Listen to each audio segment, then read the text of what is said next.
Uh, I have begun the recording session. Now you can start the presentation. Yeah.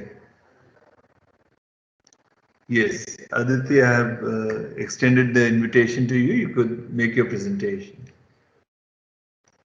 So, my topic is literary features of Restoration Age from 1660 to 1700. In this slide, see what is Restoration Age, rise of neoclassicism, social and political conflict, imitation of the ancient masters, new literary forms, realism, famous writers of Restoration Age, famous compositions of Restoration Age, then conclude. So let us start. See what is Restoration Age. The period from 1660 to 1700 is known as the Restoration period or Age of Right. Because monarchy was restored in England. It marked the restoration of King Charles II, the throne, and the reopening of the theatre that had been closed by the Puritans. Now we will see rise of neoclassicism. So first of all, what is the meaning of neoclassicism? There are two words here. First is neo, means new, and second is classical. This age, known as period of enlightenment, age of reasons, and era of logic. There are three stages of neoclassicism. First is Restoration period from 1660 to 1700. Second is Augustan period from 1700 to 1750. And the third was Age of Johnson from 1750 to 1790. Here, friends, please see the spelling of Johnson. It is Samuel Johnson, so Johnsson. But in Ben Jonson, H is not there in Ben Jonson's spelling. So now let us see social and political conflict. In this slide, you are seeing two pictures. First is of conflict and the second picture is Charles II. So let us see social and political conflict. As we know that Oliver Cromwell killed the Charles I, and then in Restoration era, Charles II was come on the throne. This era also witnessed the rise of two political parties, the Whigs and the Tories, and these parties were to play a significant role in English politics. Now let us see imitation of the ancient master. In this slide, let us see first that what Alexander Pope says. As Pope says, on hands for ancient rules, a just esteem to copy nature is to copy them. They means restoration writers imitated especially Latin and French masters. This habit means the habit of imitation was noticeable in the age of Dryden. They means restoration writers directed their attention to the slavish imitation of rules and ignores the importance of subject matter. So you have the question that why they imitated the ancient masters. So the answer is it was generally believed that the ancient masters has reached to the height of excellence and modern couldn't do better. So they imitated the rules but they forget the soul, means the subject matter. Thus they imitate the ancient masters. New literary forms. The age of restoration or the writers of Restoration era gave us a new literary forms. There are prose, poetry, drama, and heroic couplet. So, first of all, let us see prose. The Restoration age marks the beginning of modern prose.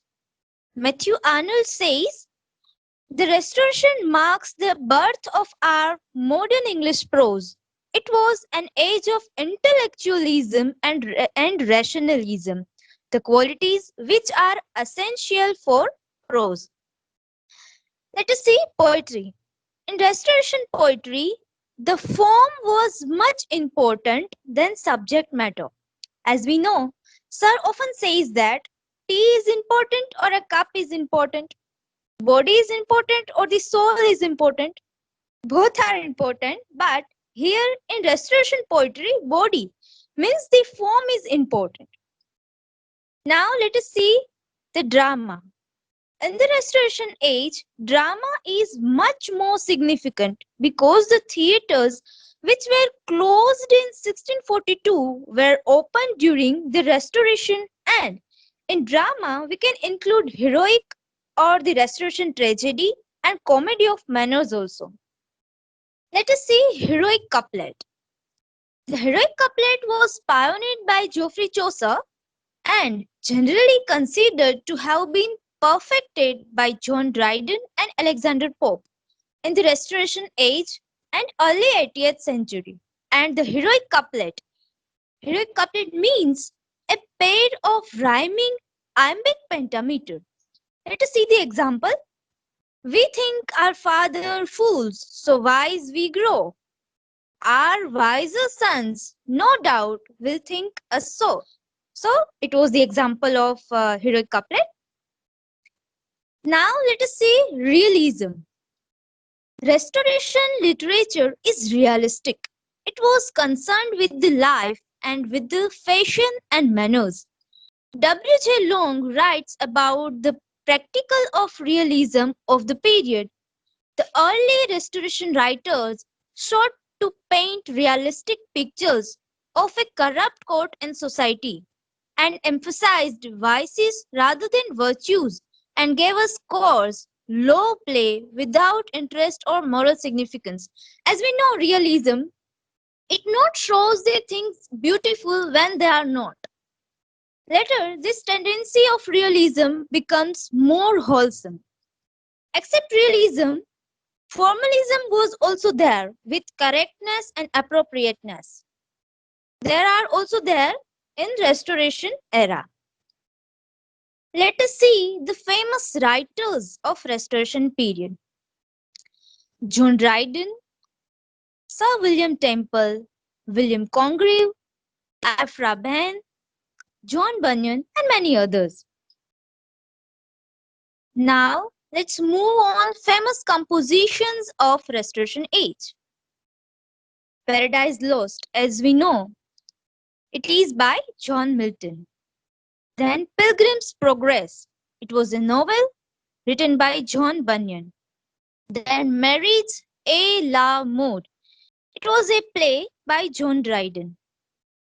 The Rover. It was also a play by Ephra Behn. Then Mac Flecknoe.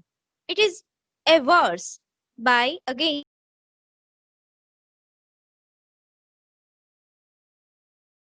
is a play by William Wycherley. And The Way of the World. As we know, it is by William Congreve. So, by summing up the point and after seeing all these aspects of Restoration age, we can say that the Restoration era or the Revolution brought a deep change in the society, religion, politics, as well as in literature. So, I hope you all are happy with this presentation.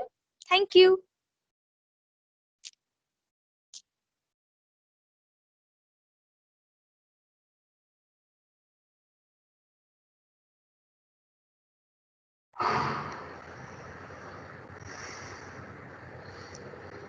So, thank you very much, Aditi. Hello, am I audible? Yes, sir. Okay. Correct. Yeah, thank you very much. Aditi, I've just made a few notes. You began, with the Restoration Age. You dealt at length about the meaning of restoration. I believe that is, what the first few slides had about. Spoke about the rise of neoclassicism, the imitation of the ancient masters, so far as the impact of the classical age is concerned. We spoke about realism, the fashion and the manners. It was a good effort, so many congratulations, Aditi. Thank This is, uh, you know, in the online mode, with all the difficulties of, connectivity. I think it is a good effort. Just a couple of observations I would want you to just keep in mind. I thought the spelling of slavish, needed a little bit of correction. It will be SLA.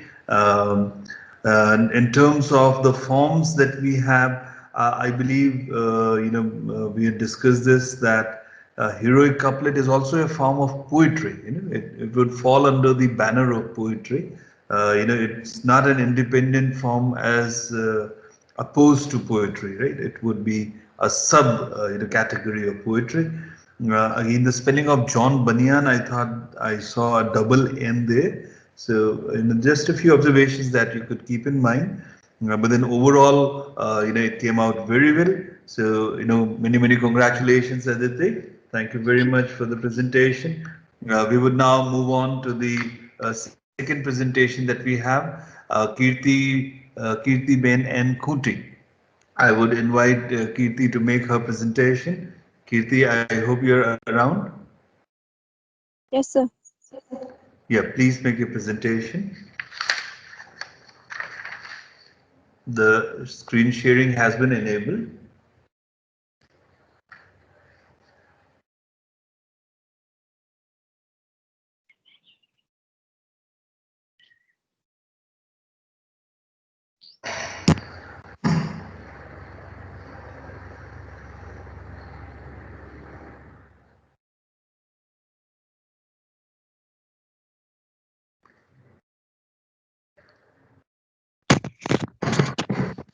Are you all able to see my screen?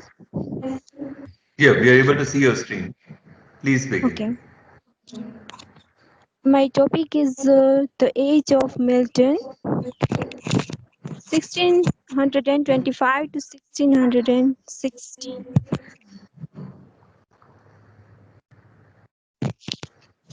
Before I start, I just start with Elizabethan because after that I compare both ages. Elizabethan age uh, and Renaissance. In this age, many writers like Shakespeare, well-known author, as well as in the age of John Milton, is also known as a Puritan age. In English literature, he is one and only gave English topic in English literature. So I start about discussion about Milton's age. It starts with general characteristics, but it it should better than we aware of that time what situation in England and how influence in literature, because literature is a mirror of society. What's going on in society, it's reflect in literature. So I discuss that with general characteristics. It's divided into two types. In very first, civil war. This entire period was dominated by civil war. People are divided into two factions, loyal to the king and against to the king. At that time, King James I, he was began too much importance to the church and ignored parliament. That is why Puritans are welcomed movement of constitutional reform from 1642 to 1649. A hostile period began in England when Charles I was executed. Even after 11 years, England experienced political stability. After that, Oliver Cromwell believed that only parliamentary system could exist in England, but it's not happened yet. After his death, people are in lot of confusion. Then its finally monarchy was restored in 1660. And secondly, the movement of Puritan. When Renaissance was rise in England, in Elizabethan literature in England, it also can say that the Puritan age, second Renaissance, rise different way. In Elizabethan, it's believed in moral nature of man, but in Puritan, they believe in social moral faults, means value. For example, Charles was to strongly emerge as a national power. It's about how to controlling it, like state or country. That is why Puritans are not broad-minded; they are narrow-minded. In this age, they aimed to make man honest and free. It was a religious sect. Puritans in this age, like in literary personalities like Milton, obviously, because this age known his name also. Eliot, Hooker, Cromwell, and many more.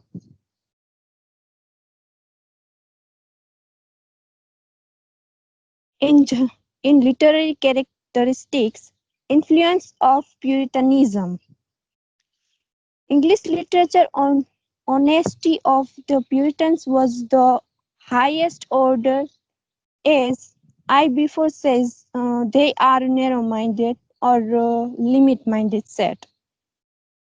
They believe in science and art, like Galileo, ignoring appreciation of beauty, destroying human culture. They create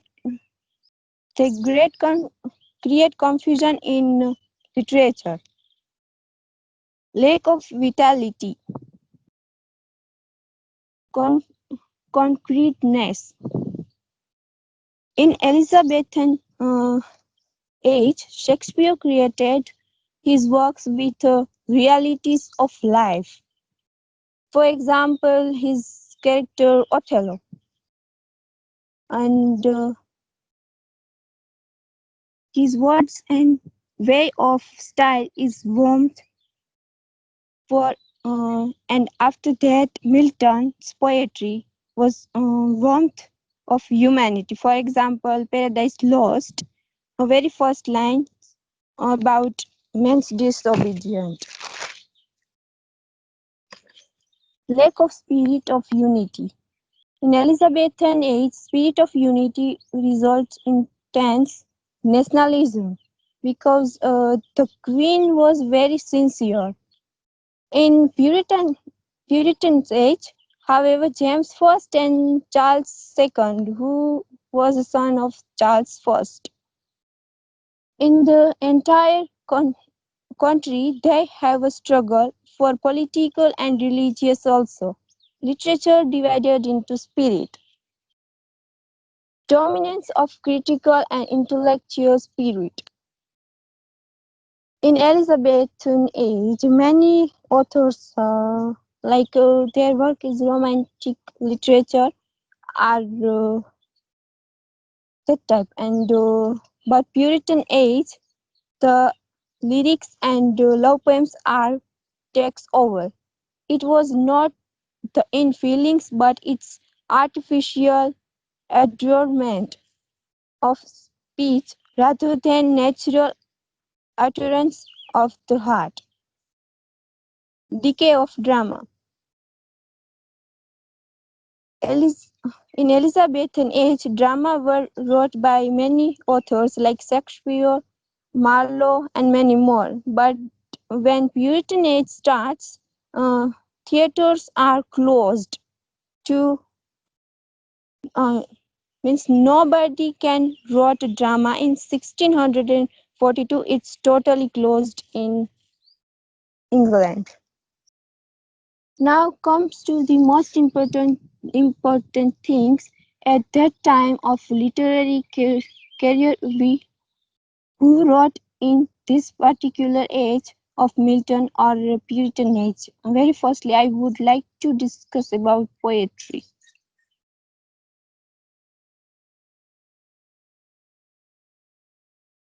At that time, poets wrote metaphysical poetry. I just shared with only some few points or about what is metaphysical poetry. Meta means beyond, and physics means physical nature. It's about nature of universe and about life and death.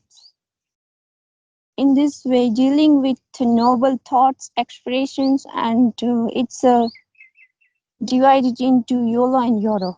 So now I discussing about poets in this age.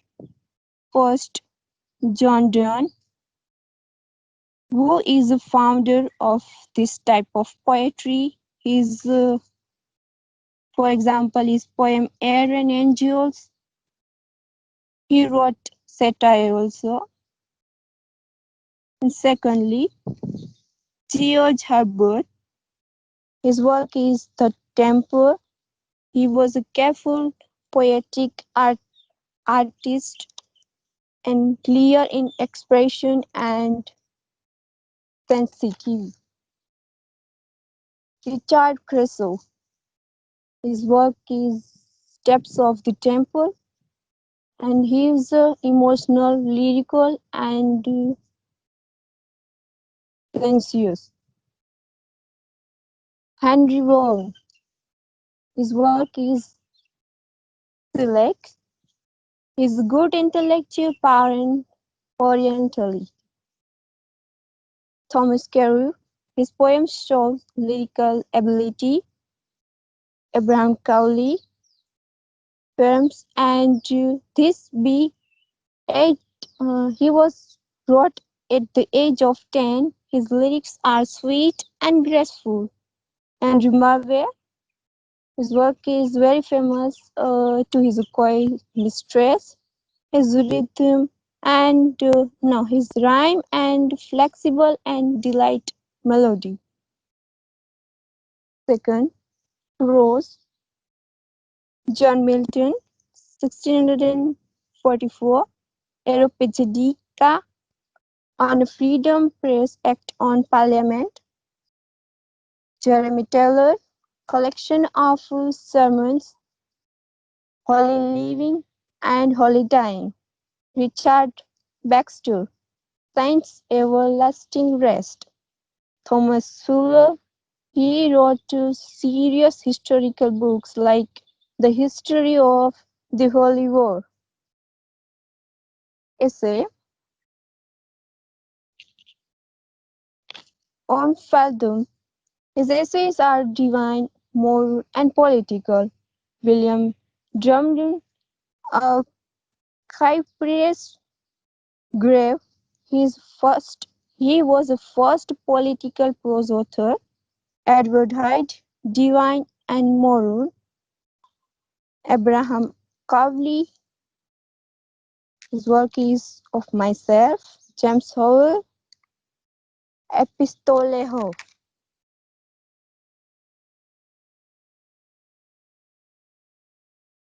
So I start now into divided four period Milton's work.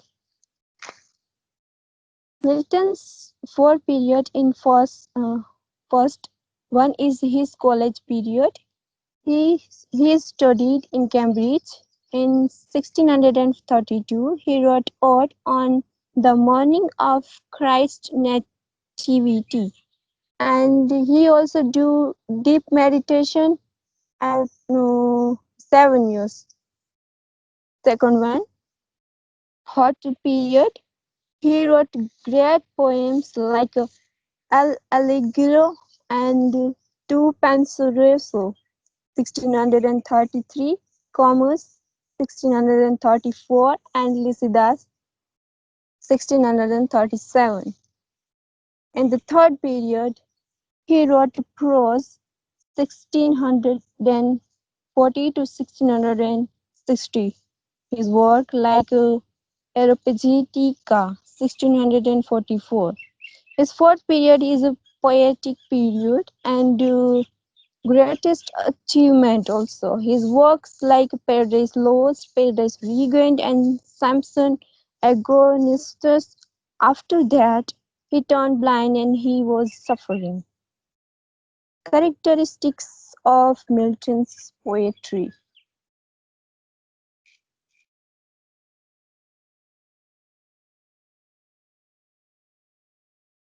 Lofty conception of poet's vocation.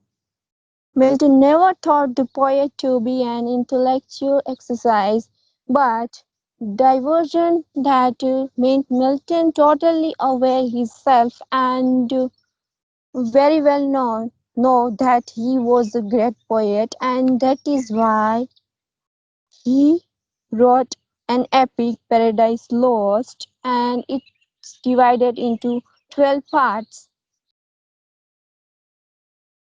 and it's also first English epic. Second, sublimity. His poetry is sublime and majestic in his poetry. Nobody can find fault in a little word on any kind. He was perfect by discipline, by art, love of beauty. He is possessed by deep sense of beauty. Sometimes people think that Milton was a deep thinker and how he loved beauty, but he was attracted by the beauty of external nature. We can find into the song Nightingale was the most musical and Adam and Eve's beauty. He has been described in Paradise Lost in maybe book 4. 4. Platonism. In Lycidas, it can be seen in the violent outburst against the established church. We also find out Paradise Lost is a biblical in theme and element. Classicism. Classicism in classics like Plato, Homer, they are classics in drama, maybe De Quincey, as well as we also see in classical forms in Milton's work like epic and ode. His choice of diction, which is evidently classical. Milton's poetic art. He was flawless poetic artist. For example, Saturn says, maybe someone or Ranger, it's better to rule in hell rather than serve in heaven. Milton style. As poet artist, Milton's never careless.